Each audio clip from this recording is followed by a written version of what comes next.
अल्हम्दुलिल्लाहि रब्बिल आलमीन अस्सलातु वस्सलामु अला रसूलिहिल करीम। अस्सलामु अलैकुम नाज़रीन इकराम। हमारा थीम है कुरान एंड जियोलॉजी और आज का टॉपिक है 7 अर्थ्स। हमारे नबी मोहम्मद सल्लल्लाहु अलैहि वसल्लम अपने अहादीस में 7 अर्थ्स का जिक्र करते हैं। इस पर हम रोशनी डालेंगे और पहले देखेंगे कि साइंस क्या कहती है। सब टॉपिक्स इस तरह से हैं इस वीडियो के। Geological structure of the inner earth, मैंने पिछले वीडियो में chemical structure of the inner earth समझाया था। अब यहाँ हम फोकस करते हैं geological structure of the inner earth. Geological structure को फिजिकल स्ट्रक्चर और मैकेनिकल स्ट्रक्चर भी कहते हैं। इस स्ट्रक्चर में इनर अर्थ में टोटल 7 लेयर्स हैं। मुख्तसरन सिस्मिक स्टडी पर तवज्जो देते हुए हम कुरान के व्यूज बताएंगे इनर अर्थ स्ट्रक्चर के सिलसिले में और अपनी बात का इख्तिताम एक फाइनल वर्ड के साथ करेंगे। Geological structure of the inner earth, जैसा अभी मैंने बताया कि जियोलॉजिकल स्ट्रक्चर को मैकेनिकल और फिजिकल स्ट्रक्चर भी कहते हैं। यहाँ पर बुनियादी फर्क ये है कि केमिकल स्ट्रक्चर में कंपोजिशन डिस्कस होता है, यानी अर्थ के जो इनर लेयर्स हैं वो किस किस एलिमेंट्स के बने हुए हैं। लेकिन जब हम मैकेनिकल स्ट्रक्चर की बात करते हैं या फिजिकल स्ट्रक्चर की बात करते हैं तो यहाँ पर कंपोजिशन डिस्कस नहीं होता, बल्कि डिफरेंट लेयर्स के विड्थ यानी उनकी चौड़ाई, ऊंचाई, उनके टेम्परेचर्स और उनका स्टेट यानी कि वो लिक्विड हैं, सॉलिड हैं, किस स्टेट में हैं। इस किस्म की तफसील जो स्ट्रक्चर डिस्क्राइब करता है उसको मैकेनिकल, फिजिकल या जियोलॉजिकल स्ट्रक्चर कहते हैं। इस क्लासिफिकेशन के तहत इनर अर्थ में 7 लेयर्स हैं। पहला है क्रस्ट यानी टॉप मोस्ट, उसके नीचे लिथोस्फीयर, उसके बाद एस्थेनोस्फीयर, उसके बाद अपर मैंटल, उसके बाद लोअर मैंटल, फिर अपर कोर और जमीन के सबसे अंदरून में इनर कोर होता है। मुख्तसरन सा हर लेयर पर फोकस करते हुए हम आगे जाएंगे। द क्रस्ट, सबसे ऊपर का लेयर, जो 2 किस्म का होता है, एक है ओशनिक क्रस्ट, एक है कॉन्टिनेंटल क्रस्ट। समंदर के तह में जो मिट्टी पत्थर वगैरह होते हैं उसको ओशनिक क्रस्ट कहते हैं, और जिस जमीन पर हम चलते फिरते हैं उसको कॉन्टिनेंटल क्रस्ट कहा जाता है। ओशनिक क्रस्ट की थिकनेस 8 किलोमीटर होती है और ये डेंस होता है कंपेयर टू कॉन्टिनेंटल क्रस्ट।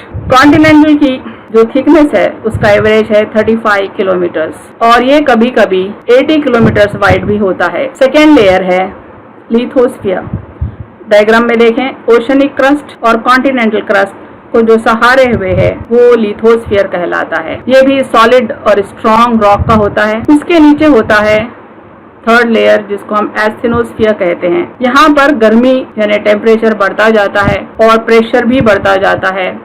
यहाँ पर सॉलिड रॉक्स नहीं होते बल्कि रॉक्स मोल्टन स्टेट में होते हैं, इसलिए उनको वीक रॉक्स कहा जा रहा है। A layer of weak rocks about 100 kilometre thick and known as the asthenosphere underlies the lithosphere, यानी इसकी थिकनेस 100 किलोमीटर होती है। उसके बाद आती है नेक्स्ट लेयर 4 जिसको अपर मैंटल कहते हैं। This is made up of rock that is fluid and can move, यानी गर्मी जो कि अंदर और शदीद हो गई है, शदीद हो जाती है, इसलिए रॉक मोल्टन फॉर्म में रहता है बल्कि फ्लूइड फॉर्म में रहता है और ये फ्लूइड रॉक मूव होता है। देखें कन्वेक्शन यानी नीचे के लेयर में हीट ज़्यादा होती है और ये मोल्टन रॉक ज़्यादा हीट का होने के सबब ऊपर को उठता है। इस तरह से कन्वेक्शन साइकिल फॉर्म होता है, क्योंकि ऊपर का रॉक ठंडा होने के सबब फिर नीचे की जानिब आता है। तो ये कन्वेक्शन प्रोसेस दरअसल मैंटल में होता है और यही मैंटल के ऊपर टेक्टोनिक प्लेट्स मूव होते हैं जो लिथोस्फीयर और क्रस्ट के बने हुए होते हैं। उसके नीचे यानी अपर मैंटल के नीचे होता है लोअर मैंटल। लोअर मैंटल जिसको पहले हिस्टोरिकली मेसोस्फीयर भी कहते हैं, अर्थ की वॉल्यूम का 56% वॉल्यूम फॉर्म करता है, यानी सबसे ज्यादा थिकनेस इसकी होती है और इसका जो रीजन है वो 660 किलोमीटर से 2900 किलोमीटर तक होता है और इसमें प्रेशर के साथ साथ टेम्परेचर दोनों भी हाई हो जाते हैं। और नीचे जाएं हम तो आउटर कोर आता है। Earth outer core is a fluid, यानी अर्थ का जो आउटर कोर है वो फ्लूइड फॉर्म में है और उसकी जो थिकनेस है वो है 2400 किलोमीटर्स और ये इनर कोर के ऊपर रहता है। यहाँ देखें इनर कोर सॉलिड है, इसके ऊपर का जो कोर है वो आउटर कोर है اور लिक्विड फॉर्म में हैं। टेम्परेचर बहुत ज़्यादा होने के सबब लिक्विड बन गया है, जो भी एलिमेंट्स हैं वो लिक्विड बन गए हैं। यहाँ पर उसके टेम्परेचर रेंजेस दिए गए हैं, जैसा जैसा नीचे जाएंगे टेम्परेचर्स बढ़ते चले जाएंगे। और एक ख़ास बात आउटर कोर की ये है कि इसके सबब मैग्नेटिक फील्ड क्रिएट होती है ज़मीन के अतराफ़, चूँकि अर्थ मुसलसल रोटेट हो रही है, सूरज के अतराफ़ रिवॉल्व भी हो रही है, तो इसके रोटेशन के सबब और दूसरे प्रॉपर्टीज़ के सबब आउटर कोर में मैग्नेटिक फील्ड जनरेट करने की सलाहियत पैदा होती है और ये मैग्नेटिक फील्ड पूरे ग्लोब के अतराफ क्रिएट होती है।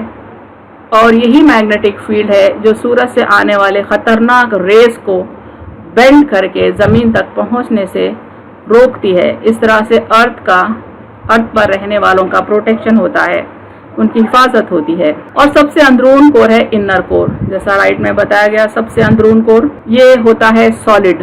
हालांकि टेम्परेचर सबसे ज़्यादा हाई है कंपेयर टू अदर लेयर्स, लेकिन प्रेशर इतना बढ़ जाता है क्योंकि सारे ज़मीन के लेयर्स का वज़न इनर कोर पर पड़ता है, इसीलिए ये सॉलिड फॉर्म में रहता है। और इसका टेम्परेचर इतना हाई होता है जितना कि सूरज के सतह पर होता है।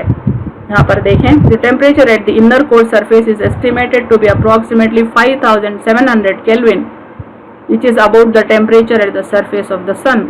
इनर कोर का रेडियस है 1220 किलोमीटर्स और यह है अर्थ का टोटल रेडियस का 20%। यहाँ पर समरी है सारे लेयर्स के डेप्थ्स और उनके नाम की, और जैसे जैसे हम ज़मीन की गहराई में उतरते जाएंगे डेप्थ वाइज, उनके टेम्परेचर्स भी इंक्रीज होते चले जाएंगे। मेजर लेयर्स के नाम बताए गए हैं लेफ्ट पर, और राइट पर टेम्परेचर वेरिएशंस बताए गए हैं। सरफेस पर तो 0 डिग्री सेंटीग्रेड टेम्परेचर भी होता है, वैसे सरफेस ऑफ अर्थ का एवरेज टेम्परेचर है 15 डिग्री सेंटीग्रेड। जैसे जैसे हम गहराई में जाते जाएंगे आप देखें टेम्परेचर्स हाई होते चले जाएंगे।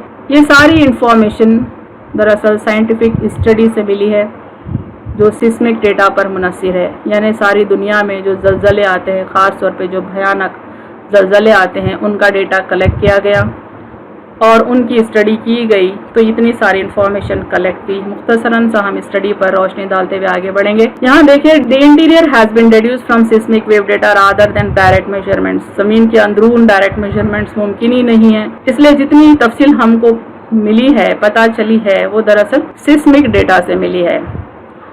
और जब कोई ज़लज़ला होता है ज़मीन के किसी हिस्से में, तो उसके वेव जो हैं ज़मीन के दूसरे हिस्सों में ऑब्ज़र्व किए जा सकते हैं और इनके ऑब्ज़र्वेशन से मालूम होता है कि ज़मीन का अंदरून कैसा बना हुआ है, यानी ज़मीन का इंटरनल स्ट्रक्चर कैसा है।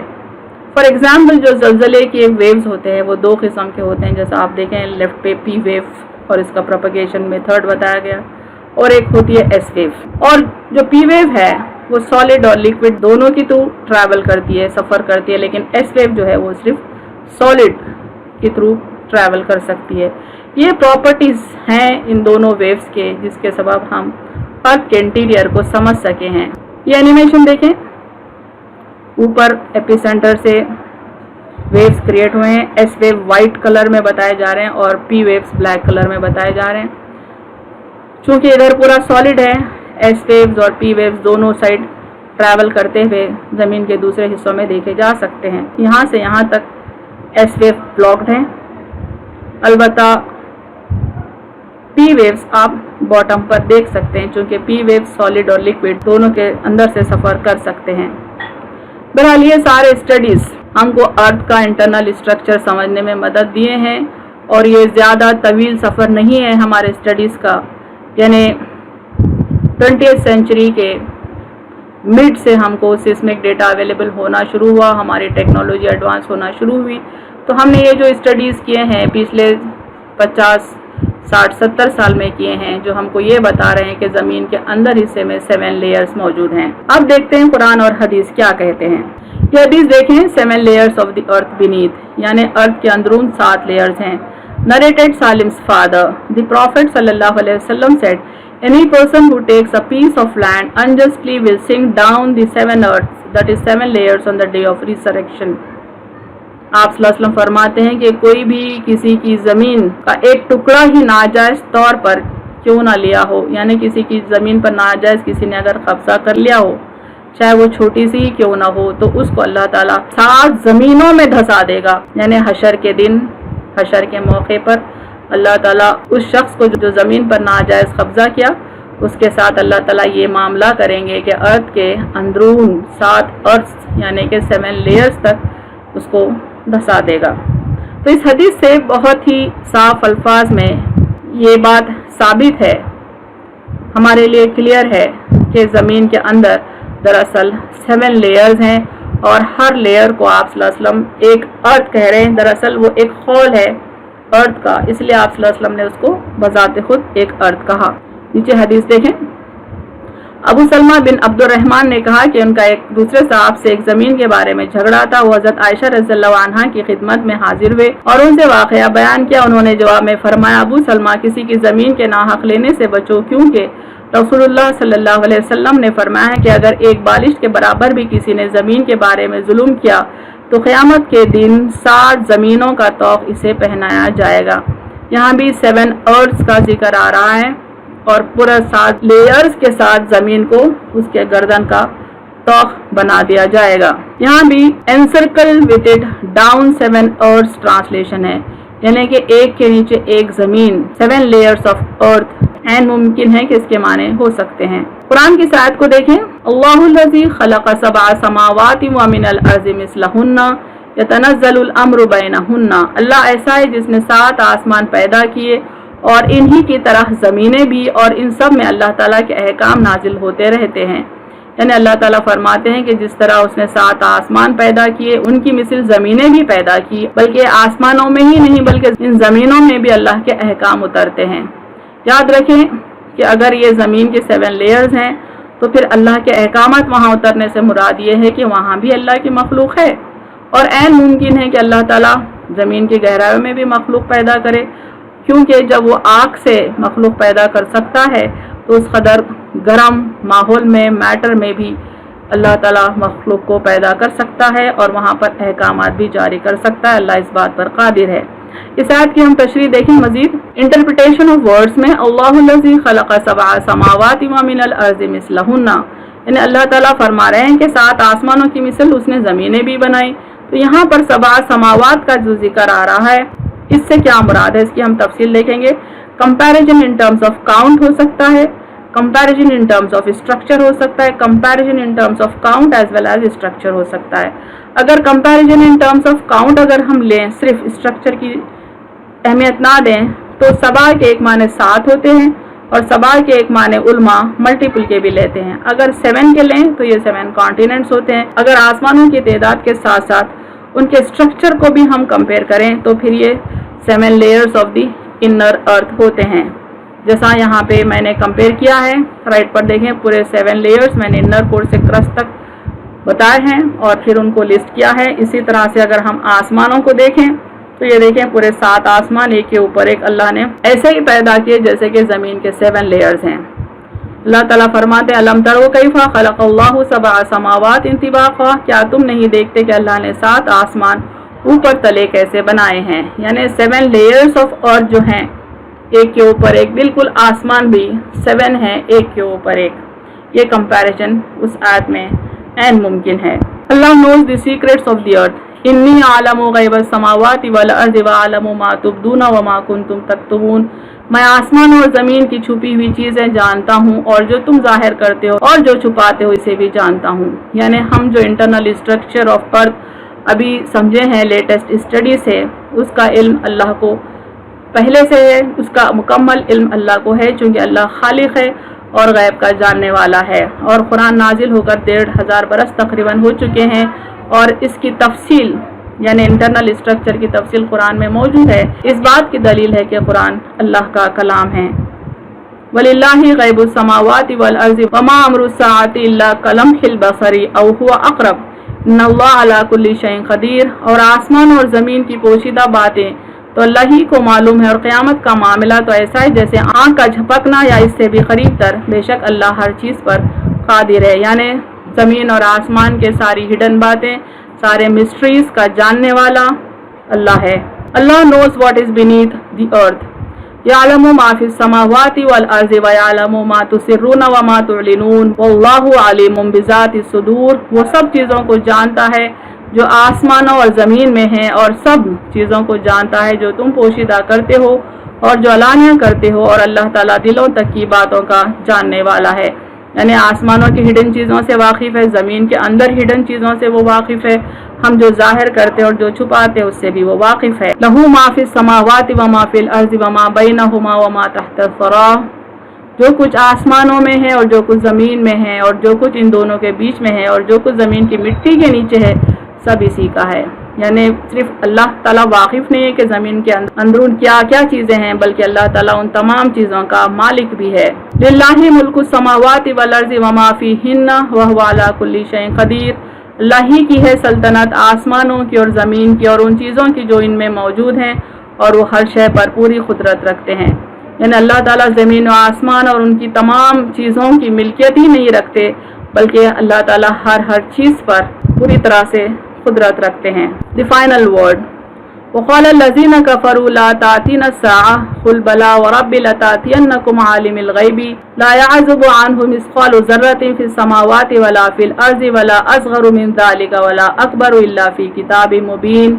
اور یہ کافر کہتے ہیں کہ ہم پر قیامت نہ آئے گی. آپ فرما دیجئے کہ کیوں نہیں قسم اپنے پروردگار عالم الغیب کی، وہ ضرور تم پر آئے گی. اس کے علم سے کوئی ذرہ برابر بھی غائب نہیں، نہ آسمانوں میں اور زمین میں، اور نہ کوئی چیز اس مقدار مذکور سے چھوٹی ہے اور نہ کوئی چیز اس سے بڑی ہے، مگر یہ سب کتاب مبین میں مرقوم ہے.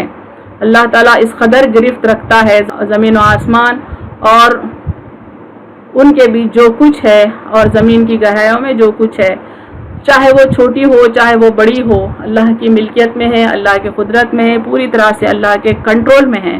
اس کے باوجود بھی اگر کفار سمجھتے ہیں کہ وہ اللہ کی گرفت سے باہر ہیں اور اللہ کی پکڑ میں نہیں آئیں گے اور نہ ہی ایسی کوئی قیامت ہوگی اور نہ ہی مر گئے بعد حساب کتاب ہوگا، تو یہ کفار کی غلط فہمی ہے. اللہ تعالیٰ فرماتے ہیں کہ وہ پوری طرح سے غالب ہے، پوری طرح سے قادر ہے، ہر چیز کو اس نے ریکارڈ کر رکھا ہے، اور وہ برابر اور ضرور کفار بلکہ تمام انسان کو اپنے سامنے کھڑا کرے گا اور ان کو ان کے اعمال کی جواب دہی اللہ کے آگے دینی ہوگی. وآخر دعوانا ان الحمد للہ رب العالمین.